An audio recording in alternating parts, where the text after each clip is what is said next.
તમારો આક્રોશ સાથેનું નમસ્તે નમસ્તે. તમારું એ આક્રોશ સાથેનું એ ભાષણ હું સાંભળતો હતો.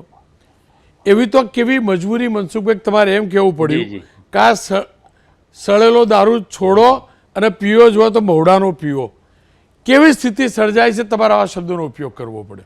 રોનકભાઈ, હું છેલ્લા 25-30 વર્ષથી વ્યસન મુક્તિનું અભિયાન મારા વિસ્તારમાં ચલાવું છું, કેટલાક ધાર્મિક સંગઠનો સાથે રહીને, અને એમના અમને ઘણી બધી સફળતાઓ પણ મળી છે. પણ મેં અગાઉ જે બધા ટીવી મીડિયાને પણ ઇન્ટરવ્યુ આપ્યું તે પ્રકારે મહારાષ્ટ્રમાં નર્મદા જિલ્લામાંથી ડુપ્લિકેટ દારૂ, કેમિકલ વાળો દારૂ ઘુસાડવામાં આવે છે કે જે પીનાર વ્યક્તિના સ્વાસ્થ્ય માટે ખૂબ જ હાનિકારક હોય છે, અને એ દારૂ પીવાથી આખું એનું જીવન બરબાદ થઈ જાય છે. આના માટે પણ અમે ઘણા બધા અભિયાન ચલાવ્યા છે. માતાજીના દર્શન માટે જ્યારે લોકો જાય છે, દર શનિવારે મોટા ભાગે જતા હોય છે, તો માતાજીને ફરજિયાત દારૂ ચડાવવો પડતો હોય છે. હવે આ દારૂ પણ એ ડુપ્લિકેટ જ હોય છે, કેમિકલ વાળો હોય છે. આવા કેમિકલ વાળા દારૂ કે નિમ્ન કક્ષાનો દારૂનો ઉપયોગ કરતા હોય, જે એના કારણે પોતાનું આરોગ્ય બિલકુલ ખતમ થઈ જાય છે. ઘણું બધું એને સ્વાસ્થ્યની રીતના નુકસાન થાય છે, અનેક પ્રકારની બીમારીઓ એમને થાય છે. તો મેં એવું કીધું કે દારૂ છોડો, અને કદાચ કોઈ આવા ધાર્મિક સ્થળોની અંદર એક પરંપરા જે છે કે દેવમોંગરા જવું દર્શન માટે માતાજીને ત્યાં કઈ ને કઈ રીતના આવા દારૂનો ભેટ લઈને જાય છે. તો ત્યાં દારૂનો આ કેમિકલ વાળો દારૂ નહીં લઈને જાઓ, કે આપણા વર્ષોથી બાપ દાદાઓ દેવમોંગરા જતા હતા ત્યારે મહુડાનો દારૂ બનાવીને માતાજીને ધરાવતા હતા, અથવા ગામની અંદર કોઈ ઉજવણી જેવો પ્રસંગ હોય એવા સમયે બી મહુડાના દારૂનો ઉપયોગ કરતા હતા. હવે આ કેમિકલ વાળા દારૂની જગ્યાએ તમે આવા દારૂનો ઉપયોગ કરી શકો છો.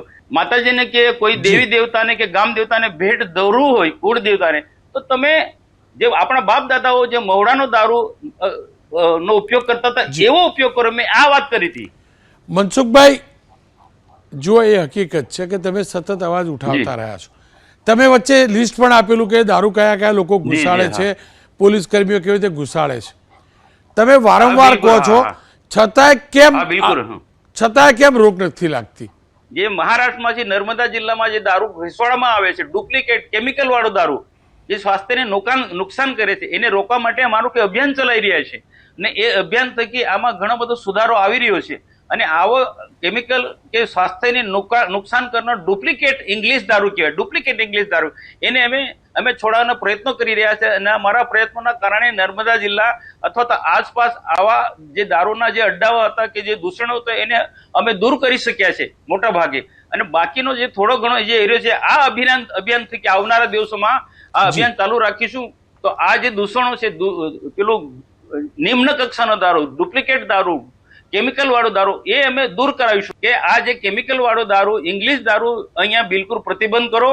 અને માતાજીને જે ભેટ ધરાવવું હોય તો આપણા બાપ દાદા વર્ષોથી મવડાનો દારૂ જે આપતા હતા એવું કંઈક વ્યવસ્થા કરો. એમ મનસુખભાઈ, આપને લાગે છે કે દારૂબંધી એ દંભ માત્ર છે એ ગુજરાતની સ્થાપનાથી આ દિવસ સુધી? રોનકભાઈ, આમાં ગુજરાતમાં દારૂબંધી છે, હું નથી કહેતો કે ખુલ્લેઆમ વેચાય છે, પણ કેટલાક સમાજોની અંદર અમે વાત કરી કે આદિવાસી સમાજમાં જે 3 રાજ્યના લોકો માતાજીના દર્શન માટે આવે છે, દેવમોંગરા, ગુજરાત, મધ્યપ્રદેશ, મહારાષ્ટ્ર, એટલે આ જે બધા જ લોકો એક વર્ષોથી પરંપરા છે કે માતાજીને એક ભેટ આપવાનું. વાત પરંપરા પૂરતી નથી મનસુખભાઈ, આપ જે બોલ્યા એમાં પેલા બુટલેગરોનો ઉલ્લેખ પણ કર્યો, આપણી દીકરીઓ વિધવા થાય છે એ પણ બધો ઉલ્લેખ કર્યો. એનો મતલબ આપણે દંભ કરીએ છીએ દારૂબંધીનો, આ પણ તો હકીકત છે. ના, એટલે આ બધું રોકવા માટે જ અમે અભિયાન ચલાવીએ છીએ. કારણ કે રોનકભાઈ, એક સ્પષ્ટ કહું છું કે પોલીસ પણ ગમે એટલા પ્રયત્નો કરશે, કે અમારા જેવા સંગઠનો જે અમે ચલાવે ગમે એટલા પ્રયત્નો, રાતોરાત નથી બંધ કરવાનું. આવા અભિયાન સતત ચલાવીશું. અને ક્યાંક આવું અમે કહીશું કે ભાઈ તમે આવી જગ્યા પર આવા પ્રકારનો દારૂ, મવડાનો દારૂ તમે ઉપયોગ કરો.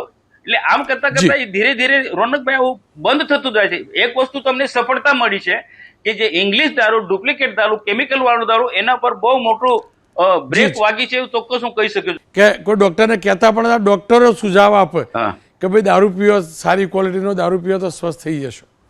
તમને નથી લાગતું આ દારૂ પીવા માટે જે ડોક્ટરો પણ કહે છે, સાંભળો, લીકર હેલ્પ પરમિટ પણ આપવાનો બધો આદત પડેલી છે રોનકભાઈ, જી, તો એટલે કેટલીક જગ્યાએ કેટલાક લોકોને એવું છે કે જે આદત પડેલી છે અને એને ફરજિયાત જ પીવું પડે તેવી જગ્યાએ ક્યાંક ડોક્ટરની સલાહથી પીવે તો એવા લોકોને મેં એવું કીધું, કેટલાક ડોક્ટરો હતા, મેં કીધું સલાહ આપો તો તમે આ સલાહ આપો કે આવો ડુપ્લિકેટ દારૂ કે કેમિકલ વાળો દારૂ ના પીએ અને આવો કોઈ જાતે ઘરે બનાવેલો કે મવડાનો દારૂ જે બાપ દાદા પહેલા જે બનાવતા હતા એનો ઉપયોગ કરે, જેથી એને જે આદત પડેલી છે એમાં સારો દારૂ તો કમસે કમ ઘરે દેશી બનાવેલો મવડાનો દારૂ તો એ ઉપયોગ કરી શકે અને માતાજીને કે કોઈ દેવને ભોગ ધરાવો છે ત્યારે પણ આ પ્રકારનો સારો મવડાનો દારૂ ઉપયોગ કરી શકે એ મેં અપીલ કરી હતી. એક અંતિમ સવાલ, જો શંકરસિંહ વાઘેલા પણ જાહેરમાં કહી ચૂક્યા છે, હાજી બાપુ કહી ચૂક્યા છે શંકરસિંહ વાઘેલા હા હા કે જો ખરેખર દંભ જ કરતા હોય તો એના કરતા સારી ગુણવત્તાવાળો દારૂ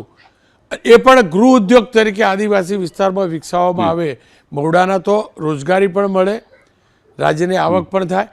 તમને લાગે છે કે ખરેખર શંકરસિંહ બાપુ જે કહેતા હતા ક્યાંક એમના વિચારમાં વાતમાં દમ તો છે?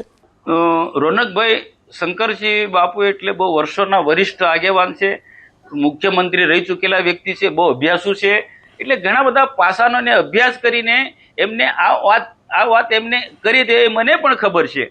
પણ એ શંકરસિંહ બાપુની વાત અપનાવી એ અમલમાં મૂકી એ બધું ખૂબ મુશ્કેલ કામ છે કે આ ગાંધીનું ગુજરાત છે. એટલે આ પ્રકારનો બાપુ કહે છે પ્રકાર છૂટ આપવામાં આવે તો પછી આ ગુજરાતમાં કેટલાક ધાર્મિક સંગઠનો એનો ભારે વિરોધ કરે, એ પણ સરકાર માટે એક મોટું ટેન્શન છે. બાકી જો જે લોકો મેં કીધું તે પ્રકારે કે ગમે કેટલાક પ્રયત્ન કરીશું પણ કેટલીક જગ્યાએ જે દારૂનું જ્યાં જે વ્યવસ્થા કરવી પડે છે આવા ધાર્મિક સ્થળોમાં, દેવમોગરા જેવા સ્થાનો કે અથવા તો ગામ કેટલાક એના ગામ દેવતાના ઉજવણી વખતે કેટલાક એવા પ્રસંગો વખતે એનો દારૂનો જે ઉપયોગ કરે છે એની જગ્યાએ મવડાના દારૂનો ઉપયોગ કરે, એ પ્રકારનું આ જે અભિયાન ચાલશે તો ધીરે ધીરે એ પણ બંધ થવાનું છે.